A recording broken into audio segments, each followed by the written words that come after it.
If you're not as lucky as these homeowners and could mount your handrail post right down into the ground, then it's a lot easier than you think to mount it to concrete.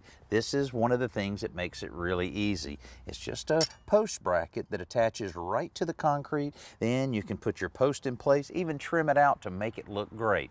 How do you attach that to the concrete? Well, that's pretty easy as well. It's a lead anchor, basically a threaded sleeve that you use a hammer drill and a sharp masonry bit to drill down into the concrete.